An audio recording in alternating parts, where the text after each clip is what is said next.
Yo, may God have mercy on this video and me for making it. I've been on this sofa for a couple of weeks now, relaxing, after my surgery, and I'm finally able to go out, do some things. I can't play music still, but I'm going to do some stand-up comedy or stand-down comedy. My friends invited me this evening, so I will go for a couple of minutes. And I decided to combine my two favorite things, and that's philosophy and comedy. And the topic that I chose for this evening's performance, what I call post-traumatic stress disorder, post-traumatic comedy, something like that. Let me just see what I wrote down actually on my Facebook, because I wanted to use that acronym of PTSD, to see how I can do this. So what did I say? Yes, post-traumatic stand down. Sounds so simple. Post-traumatic stand down. Nothing really makes sense anymore. Comedy is not comedy, tragedy is not tragedy, and all the truth that we say will not set us free. No way. Truths will set you free. We've been screaming out truths forever. Nothing ever changed. Because my truth is not relevant or is not making money to whoever is profiting from all of this. I mean, I am profiting obviously from my own truth, but not as much as I would like to. I would like to be more rich. Back to post-traumatic stand down. So this one is about the connection and the influence of Nazi torture practices on our sexuality. Unfortunately, our own approach to sex has been completely shaped by outside influences, and the way we approach sex, the way we approach love in general is wrong, 100%. So I focused on this expression to bust someone's balls. It's a very common expression in English, quit busting my balls or quit busting your balls, to indicate, stop playing around or, stop doing something you shouldn't be doing. So this expression comes from, of course, Nazi torture practices during the Second World War. Slavoj Žižek has discovered something called industrial ball crusher. So what they used in these concentration camps were these ball crushers for torturing prisoners. And the most disturbing thing, of course, was that they were actually industrial ball crushers. They were not just regular ball crushers. And I think that they come from these nut crackers used around Christmas time for breaking walnuts and almonds and some other things. And Jesus Christ, when you think of the connection, the two, whoever was sitting at home and busting these nuts and had this idea, oh, I'm gonna use this to bust someone's balls. Obviously it speaks of, problems with their own sexuality, lack of sex, definitely homosexuality, and some other issues that are completely unresolved. Žižek says that now when he Googles, the ball crusher, he doesn't get any results about the Nazi Germany. Instead, he gets results on Amazon and some other sites that sell these things for pleasure. So what used to be used for torture, now it's used for pleasure. You have different sizes, different colors. There's the rainbow ones, there's the pink ones, different materials. Jesus Christ. this speaks to that big question, asked by Freud. Why do we enjoy oppression? What is this? Where is this fear of punishment coming from, and the pleasure of obedience? Have we been taught this? I think we have throughout, centuries of our own upbringing. There's, this fear of punishment. So I don't want to get punished. Instead, I'll do whatever it takes. Very simple. Pavlov's conditioning. Unfortunately, there's also another expression called that the repression of desire reverts to desire of repression. So from Freud, we go towards, more contemporary philosophy by Judith Butler, in which she says again that repression of desire leads to desire of repression. Whatever we push away, push aside, comes out in different ways to become the reality.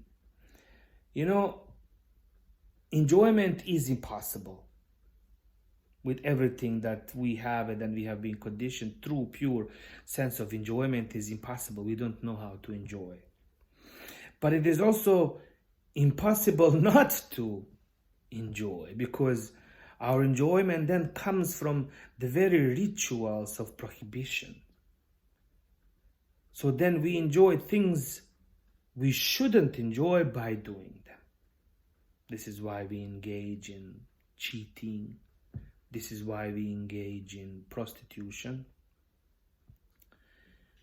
One of the most dangerous false distance ideas that we have created within our own ideology is that, this is, not serious enough. I'm just having fun. It's just, harmful.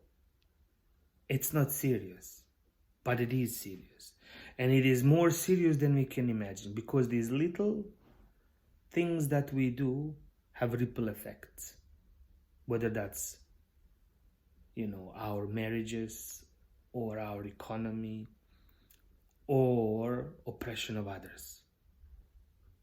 We think it's not a big deal. It's not a big deal. I recently met the parents of a sex worker that I almost ended up playing with. And I'm glad I haven't, because I would have, I can't even imagine, honestly. We are not only more immoral than we think, but we are also more moral than we think. What we think we are or we are not, the opposite is just as true.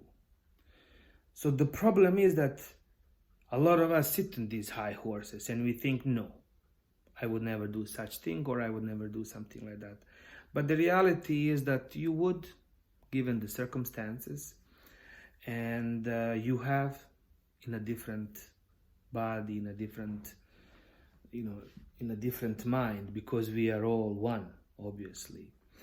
And choice is an illusion. So because of this fact that we are not only just more immoral than we think, but we are also more moral than we think, then it is easy to prey on our morality. Because then the highest ethical challenge becomes when you are ready to sacrifice your common decency for the good of the nation. And we do it all the time, through work, through wars, through art. Because we need to sacrifice our morality for the good of the company, for the good of the nation, for the highest good. That explains pretty much everything that we do. This is Himmler and his own philosophy. Earlier, I talked about morality and immorality by Goebbels. These are two Nazi engineers of propaganda. So in Himmler, the highest sacrifice is not to give your life to your countries, it is to take your life for your country. To sell your soul to the devil, to do the unthinkable for others for $12 an hour or more. We must ignore the temptation of feeling sorry for others, because that's not towards the common good. And that's exactly the premises of our sexuality. In order for us to satisfy our desires, we must ignore the desire of others. That explains pretty much every sex work, in the words of radical feminists. Men rape because they can.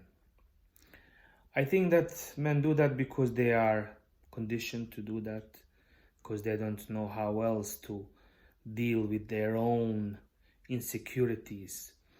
Again, to go back to the ball-busting Nazis, and I'm only using them, but this is happening in Afghanistan, this is happening in Russia, in Ukraine, in former Yugoslavia, in pretty much every war. We always talked about rape as a weapon of war, but the reality is that not only rape of women or children, but also the rape of men has been one of the biggest issues that we have dealt with in the warfare. So that means that homosexuality or sexuality in general has not been discussed in a proper way. And in order for us, again, to deal with it is to engage in such acts. Because, again, going back to the reverts of desires or the repression, whatever we are unable to process in a meaningful way comes out in different ways. Very difficult video for sure. I don't know how to make comedy out of it. So wish me luck. Tonight I will go down there, and I think I only have about 7 minutes. But these are some very, very interesting ideas. You may go back to listen to them. But that's it. To bust someone's balls, the industrial ball crusher, the Google the ball crusher to see what happens there. The enjoyment of oppression.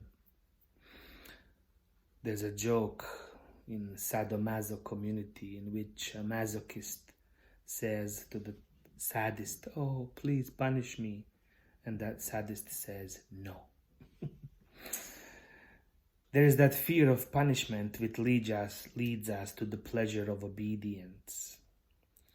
Same thing, the repression of desire refers to desire of repression. My dear goodness. So we learn to enjoy the very rituals of prohibition.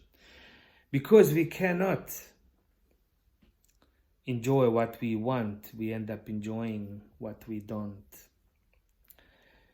If you think you have seen enough suffering, no way, you will suffer immediately more. The dangerous false distance we create from the act itself. Oh, I was only kidding, I'm only joking. Relax, take a chill pill. Very common expressions. All from Goebbels, from Himmler. When you get the gun, there's only one person you have to shoot to stop the war, and that is yourself. You can point it at yourself or you can point it at somebody else. The moment you point that gun towards somebody else is the moment you engage into this. So try to go out there and make love rather than have sex, because sex in itself is a violent act. It's an act of violence in which you give in because of the fear of punishment or the pleasure of obedience imposed upon us through Nazi ideology, through propaganda given to us. Again, wish me luck this evening. And whoever is listening to these videos, I really apologize if I'm triggering you in any possible way. All I'm trying to do is speak of the things that are surrounding all of us, that are influencing all of us in a very, very profound way. They have influenced me in such a way that I'm no longer able to be quiet. I see the lie, and all I can do is talk about it and then see what happens. I love you all. Make love, not war.